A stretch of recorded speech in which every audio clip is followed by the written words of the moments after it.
Okay, back to your seats. So we've got the 4 different groups: the businesses, the providers, the insurers, community, public health. Which group did I say had the hardest job? Providers. Yeah, I told you all you have hard jobs. It is hard. It is hard. It's hard for every group because every group has sort of a different perspective on our crazy drawn community here. You know, they represent different pieces and how it fits together. So every job is, you know, every stakeholder group has its own individual perspectives. And Anthony is going to remind me about history because one of the key things in doing a community-wide activity, getting collaborations amongst all of these groups, is all the individual members have histories both within their stakeholder groups. So the hospitals have been competing with each other, and the businesses may have been competing with each other, and you know, the insurers certainly are competing for business within a community because they're really selling very similar things to the same people, or trying to. And then there's history between the groups, and this can be ferocious. So, who's the spokesperson for this group here? Please stand up. Say your name. Okay, very good. And you're the businesses. So tell me what your briefly, what your three ideas were. Okay, those are all great.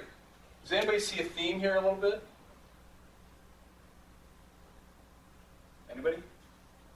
Flu, flu, flu. So we got 3 different groups: the providers, the community, public health, the insurers. The businesses didn't care about flu because they want their employees to come to work sick. They don't want them to get their flu shot. You know, businesses may have one of the biggest incentives to have flu shots because they want their people to, you know, come to work, not get sick. If you're sick home with the flu, you're not working. All these different stakeholder groups, and even within them, have, you know, similar ideas. And the challenge is, how do you coordinate them all? That was the whole idea amongst the Cincinnati initiative. And flu shots is a simple one, but you've got exercise, exercise, exercise, exercise. How do we get people moving and well, right? So how do these groups work together? Because one of the challenges is, if each of these organizations, or you know, does an initiative like this, how does it connect to other ones? For example, for the providers, you've got, and you know, here in Washington, you've got Georgetown Hospital, you got GW Hospital, you got Washington Hospital Center. If they all had mobile flu vans running all around the city, it might get a little bit confusing. Maybe not. They all have flu clinics they might sponsor, and the reality, which group is the providers again? Is it back there? If I'm, and I won't pick a hospital X, and I'm going to do a mobile flu shot van, or an in-house mammography clinic, or sponsor community fitness, what's my benefit? What are my incentives for doing that? What benefit do I get as the hospital by doing that? If I'm outfitting a van for $100,000 and staffing it for another $50,000 for the year, which is about right. Yeah. What benefit do I get out of it? Yeah. Well, people are more likely to use your services when they're actually. Bingo. It's marketing in some ways. It's good community health. It's good prevention, but it's also brand awareness and marketing. As we're talking about regional issues and getting people to work together, you got to think about, how do you go from a project mindset to community strategies? So for all these people who want to do something on the flu, how do you get them together and say, hey, we got a real flu problem. We're an epidemic here in the city. Up in Boston, the mayor declared an emergency. How do you get all these people together and say, we're all going to attack flu on a comprehensive basis? Because the thing about the flu and the flu shots is people don't need 2 and 3 flu shots, they just need 1. So you want to make sure that if they're not getting it at their place of business, because maybe they don't go to work because they're a spouse and stays home, then maybe they'll get it at the mobile one, or at a school clinic, or maybe for the older people, they're going to go to the senior center, or you have the mobile flu clinic go to retirement communities. something, and we're all going to work together and create a map and figure out how to get everybody to have the flu vaccines. And all providers, people working at the hospitals, we certainly want all those people. Integration of care. So, where's the guy with the Yankee shirt? Baseball is a blank sport, team sport, as opposed to bowling. You were going to say great. You think about your doctor. You go to the doctor, and I know you guys probably not very often because you're young and very healthy probably. People think about going to the doctor. I see my doctor takes care of me. That concept is changing pretty rapidly so that it's not my doctor as in my tennis coach, and I'm out there on the tennis court all alone, and he's coaching me. It's more like a baseball team or a football team where your doctor is the quarterback or the general manager for the baseball team, organizing everything for you to make sure the team wins, and you are the team. I can talk more about that later. Transitions of care, which goes along with integration. When you leave the hospital, it used to be, when I was doing this, it's like, thank you, Mrs. Smith, here's your instructions, good luck. Hopefully you got family at home or somebody's going to make sure you do all this stuff and take care of it. The meeting I went to yesterday where they were talking about all this, people recognize this is a huge problem. Somebody leaves the hospital, they actually do everything they're supposed to do, take the medicines they're supposed to, see their doctor when they're supposed to, understand what they're supposed to do. Payment innovation, some things you guys talked about in terms of changing the incentives, for deductibles, for fitness, for medicines, those kinds of things. The businesses are doing that.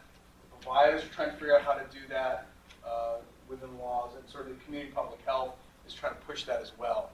Accountability and transparency for any of you who are going into the healthcare field, either as a provider, doctor, nurse, hospital administrator, researcher. These are two words just to keep in mind, so I put them down there. Those are the coming trends. They're already here, but they're going to be expanding in what's going to be seen in the healthcare world. Both the integration, team-based care, the accountability, and transparency. In Cincinnati, as they were, and actually these groups went through something like this. Longer, it was a whole day exercise, it wasn't 10 minutes, to try and come up with the areas to work on. And what they decided was these were the 5 areas. Primary care, this health information exchange, basically electronic medical records that connect all to each other. Quality improvement, and actually measuring and reporting those across the community. Public reporting and consumer engagement. So somebody mentioned, awareness, advertising, getting people aware of what's going on with health issues for certain people. Awareness about flu shots and vaccines. So this is public reporting, consumer engagement around things like prevention for colon cancer, cervical cancer, breast cancer, utilizing the media for health promotion, and then payment innovation, which really is a way to get the incentives aligned to support all these other things. This is a little very simple structure that I talk about how to think about, how to evaluate what you're doing. You can have structural changes and results, process changes and results, and then actual outcomes, whether they're clinical or economic. Let me just go through these really quickly. So structural would be we're gonna buy and build a mobile flu van. We're gonna build a new mammography clinic. We got the structure. We're gonna put in electronic medical records. That's a structural thing. The process is how those things are used by the actual clinicians and the patients. So we've got a flu van that's going to Rock Creek Park where there aren't any people. It's not getting as much value there. But if they're going to where all the food trucks are downtown during lunch hour, getting all those people, and in the mammography clinic, we've got the fruit salad, and people love that, so they're coming in to get their mammograms on schedule or something else. Whatever it is, we're operating in a way that's really working, getting the people in there. Or we've got an electronic medical record that's got a registry that we tell who are the people, women over 50 who haven't had a mammogram in a year or 2 years, and we're calling them up. We've got a process in place to make that structure work. And then the final thing is the outcomes, clinical outcomes. What's our mortality? What's our complication rate? What's our advancement? What's the number of people who get the flu? number of early colon cancers we've gotten through early screening through colonoscopy, and then what's the cost? And the cost is usually calculated as not just how much have we saved, but how much have we saved compared to how much we've spent, which in term for that is return on investment, or ROI. So this is the front page of the scorecard of how they're measuring everything. Again, sort of categories of better care, better health, lower costs. Then the focus areas, I know you can't really read this, diabetes, asthma, disparities of care, access, patient safety, tobacco, mental health, infant mortality, and then the specific measure, the baseline, what was current, the goal, and when that goal was trying to be achieved. This is sort of the faceplate for a broader strategic plan. And the idea was that for each one of these things, there were a number of organizations that were involved. Communications and collaborations across all these things, so that when everybody's saying, we're going to do flu, we're going to do flu, we're going to do flu, we're going to do flu, they can say, well, let's figure out how to do it together. Or we're going to do electronic medical records. Or we're going to support patient-centered medical homes to the extent that they weren't going to violate antitrust or any other kind of laws. They could talk about, or at least be aware of what everybody else was doing, and make it a community-wide strategy as opposed to isolated little targeted projects that might not go anywhere. It also would enable them to say, okay, this has been successful, in this school, we've done something in this school that's been really good, and in this senior center, how do you spread that out to all the other schools, the other senior centers, or the other businesses?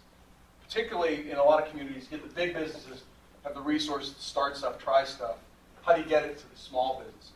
Because if you're a small store, small business, you don't have the time and resources to go research and implement. But if somebody comes to you and says, hey, this is going on, do you want to join up?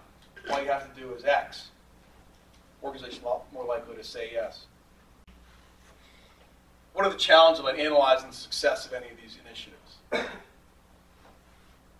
Anybody want to take a shot? If you want to say, we as a business eliminated co-pays for chronic medicines, and our diabetics, our people with asthma are doing so much better. And we spent $50,000 and we saved $250,000. So it's $200,000 net on that investment of changing that copay structure. That was a great program. What's the problem with that analysis? Anything else? Well, we did this, but that ignores what the providers did. Maybe there was a big campaign with the public health people to improve the primary care of people with diabetes. The insurers also did some stuff. They did a big advertising campaign. You've got diabetes, you've got asthma, take care of yourself. It's a real problem. Maybe the media, maybe the local news station did, public service announcements about care about your care and make sure you're talking to your doctor, getting more engagement. So just saying that this one program had the result of all these people getting better, in their diabetes or their asthma or heart failure or their high blood pressure, ignores the synergy you get amongst all these things. Hence, sort of these arrows from that other chart. That's why I stuck this in here. And also, the flip side is also true. If you say, well, we did something and we didn't see the result, it was a failure. Maybe it was because you were just reaching,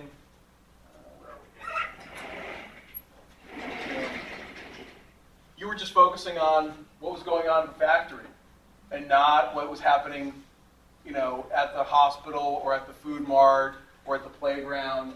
There just wasn't enough interaction. So you got to be careful when you think about whether it's a program you've done, something you've done as a provider group or as an employer, whether it's been a big success because of what you did or because how it fit in with everything else that was going on, which is the reason why businesses are now starting to think outside the box, outside the street light. How do they work with the other groups? And it's a challenge for figuring out exactly how much of your investment caused the effect you saw. I just want to summarize things. I do want to leave time for Q&A. But the employer perspectives, what's the return on investment? The direct, basically how much are we saving on our healthcare spending? Our healthcare premiums, are they going down, are they going up, how fast?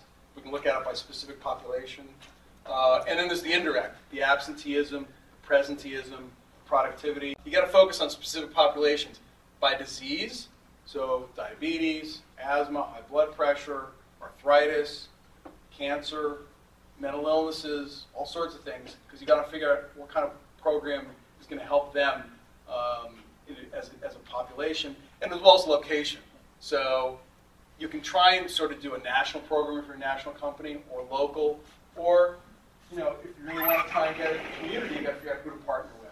Say, hey, we've all got a common interest here for this group of people, and then the community collaborations. Again, I think I've maybe hit upon this too much, but how the analysis can be challenging. So I just think you should keep asking questions. Again, keep looking outside. Figure out how to look outside the streetlight. Really, when you guys are more socially technology probably aware and enabled than I am, I use Facebook, but I don't use Twitter.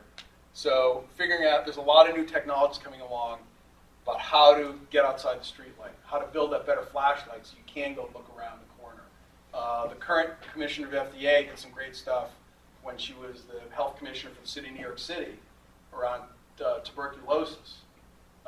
She actually was sending community health workers, which is something that really didn't exist 20 years ago. She sent them out to find the homeless people who had tuberculosis, to give them their medicines 3 times a week, literally, 6 months, 9 months. That was something that was unheard of before, but it really helped control the spread of tuberculosis, and particularly something nasty called multi-drug resistant tuberculosis. I just have to throw this in here because so much of this involves following the money. For business, we talked a little bit about that, but even for the public health community people, the providers, it gets to the incentives about what they're doing. Both the providers, they're not being told if somebody leaves the hospital after a heart attack, after pneumonia, after congestive heart failure, and they come back to the hospital within 30 days, you're not getting paid anymore, because that's something you should be able to prevent. And Medicare started this October 1. A lot of the other private insurers have started it, and even for some more conditions. So they've got incentives to figure out how to work with the public health people, how to work with the businesses, how to work with the other providers to create a network of support that prevents those people from getting sick before they should, or sick in ways they shouldn't. I hope this has been useful for you guys. We can talk, we've got a few minutes for Q&A about the employer perspectives, the ROI, the wellness. With most employers first go at it and say, well, let me go to my insurers and try to cut down my costs. Let me go to them and get them to just change the premiums, getting them down and down and down. And it wasn't having any effect because the insurers were going back to those same hospitals, that going to those same hospitals and driving down your costs, and it just was not having an effect. So that's when they came up with this other, let's bring everybody together. What's interesting about the employers, I just think you start with the employers, but they can't do anything in isolation without including all of the other big groups. Thank you, Mike. All right, thank you. Really, thanks for Thank you guys. I'll be around.